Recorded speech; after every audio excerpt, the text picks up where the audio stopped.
Do what you just did. Hello, how are you doing? Is this your OnlyFans?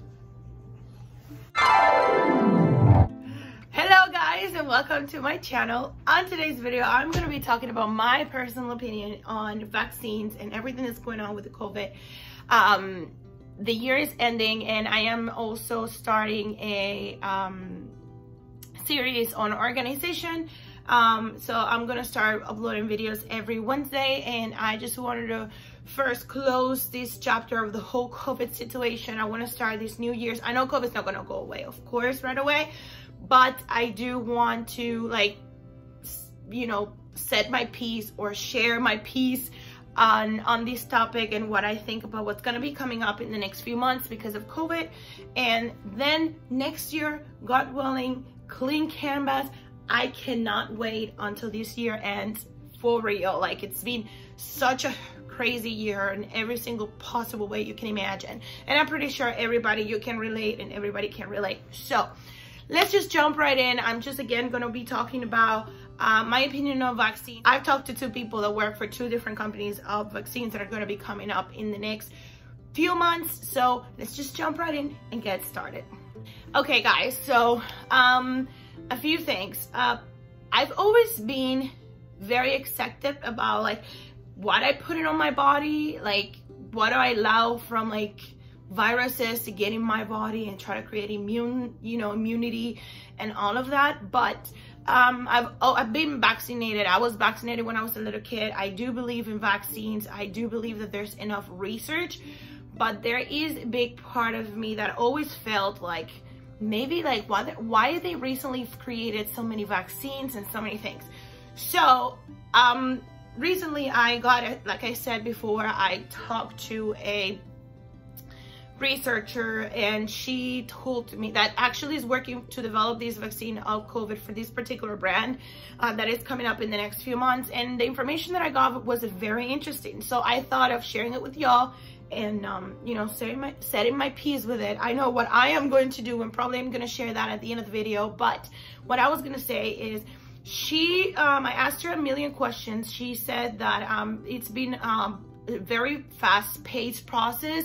Usually to release vaccines is like a longer time that it takes to be approved, but because of a pandemic and what's going on, they are approving it faster. Now, a few things she said, and I don't know if this is true. Again, do your research, don't take my word for it. I'm just saying my personal opinion on this video.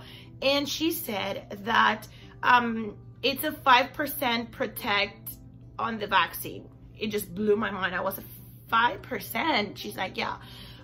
So what happens with vaccines, apparently they have different strengths of the virus, and viruses mutate. They have regular, she explained about other type of vaccines, like that those are diseases, they don't mutate. What happens with viruses is, she says, that they mutate, and therefore when they mutate, they can do whatever they want. And I asked her, do they mutate for good or they mutate for bad? And she's like, we never know. If we knew, we will be able to be protected 100%, but we actually don't know.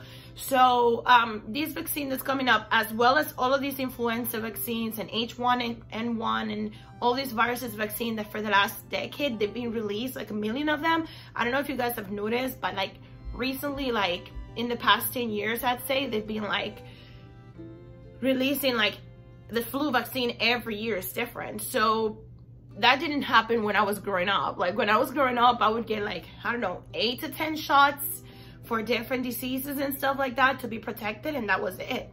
What's happening now is that with these viruses, and they're mutating, they're constantly releasing new vaccines to protect throughout those strengths. So a string is pretty much say like a type of COVID, so you can have an idea. Some of them can cause and develop those, like, very life-threatening, like pneumonia and losing your, not being able to breathe and all this stuff. And some other ones are just lighter, like, you know, you get fever and all this stuff, but you don't, it doesn't get worse than that. Also, again, there's so many other factors that to take in consideration about the COVID that I'm pretty sure by now you already know. But what I was gonna say is that she said that these vaccine protects a 5% out of these singular strength. So it's not like you're protected out of like the whole virus. Like if you get to catch the virus that has a different strain, you are not going to be protected. And I asked her that, she said that is correct. You will not be protected. Now there's studies, there have been like 3 studies, one in the United States, one in Australia. I'm gonna see if I can find it and put in the link below too, where you can see they've actually found about viruses in general, not necessarily COVID. They have these studies that say that even though you get the shot, it might not protect you, but it might lower the intensity of the disease if you get to catch it.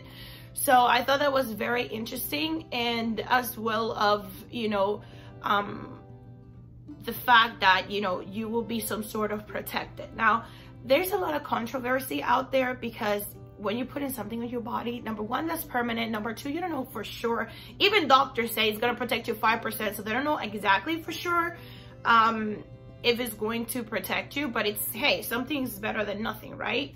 And what I've personally seen by the other, because I talked to 2 different people, the other researcher, this is a male researcher, he says that we should still get the shots. He already got the shots. He was part of the pre-trial process and all, because, you know, you are protected and all this stuff. But my concern is, how much is too much? Like, shouldn't we let our bodies to create this immunity even if we get sick? Like, I understand the diseases shots because diseases don't mutate, so kind of like it makes sense to get a shot because you will be protected, you know, because there's only one strain of that disease. But what about viruses and so many strains? And if things are constantly mutating, are we really being protected? I don't think so. So it's something to take in consideration. I know a lot of countries have already released some sort of vaccines. They have not been distributed yet, but they've been legally approved. That's what I meant to say by released. And you know, it's very hard times, it's very scary, but also we have to take in consideration, which is something that I've been trying to work with my mind as someone that suffers from generalized anxiety disorder. It's very hard not to worry about diseases, especially me, because my generalized anxiety disorder has a lot of health anxiety in it. Like a big chunk of my anxiety comes from diseases. Like one of the things that I try to think logically is that there is in the United States 300 million people. Okay, there's a lot of people, and there's been 2 or 3 million people as we speak right now. I'm not exactly sure, but it's around those that have been infected, and only 266,000, as I checked yesterday, deaths. So out of that amount of people, compared to 300 billion or million, 300 million Americans in the United States, it's a big difference. Okay, it's something to take in consideration. Do I have to keep those social distances? Yes. We need to be mindful. We need to take care of ourselves. Wash your hands, have hand sanitizer, wear face masks.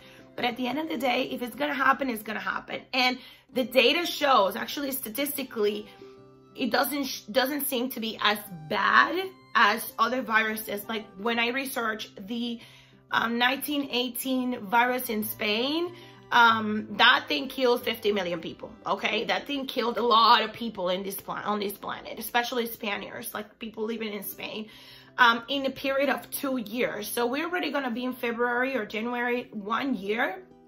I'm pretty sure the virus was already in Wuhan, China by now, you know, doing the evil walk. But so I would say like we're already around the 1st year. So data in statistics shows that it's not as bad as a Spanish flu. Plus we have the technology and we have all of these other measurements in place, like wearing your face mask and keeping social distancing. So that's why I'm saying like we need to be mindful of these things, but also take in consideration how can you protect yourself the best, and reducing that exposure to the virus, especially now I would say in the winter months, because you know, viruses tend to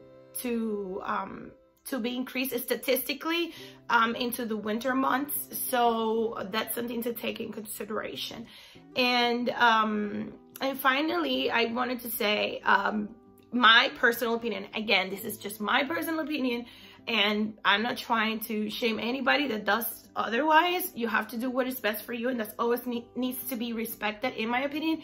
But I don't think I'm gonna get that shot after the information that I got from 2 researchers from 2 different big companies that are going to be released by next year. I don't think that actually, like, it would be something I would personally do, especially understanding that viruses, they mutate constantly. So, you know, I think social distancing, wearing my face mask, and having my vitamin C, my vitamin D, making sure I have zinc in case that I need it, all of these stuff would be more beneficial than actually getting a shot. So with this, I conclude this video, you guys. I want to know what you think. Are you going to get the shot for COVID? If that's given to you in your country, let me know in the comments below. I'm starting this new series. I'm starting next week about organization in the new year's and starting fresh. So if you want to see it, I'm going to be uploading a video every Wednesday. And I hope you guys enjoy this video, and I see you guys next time. Bye.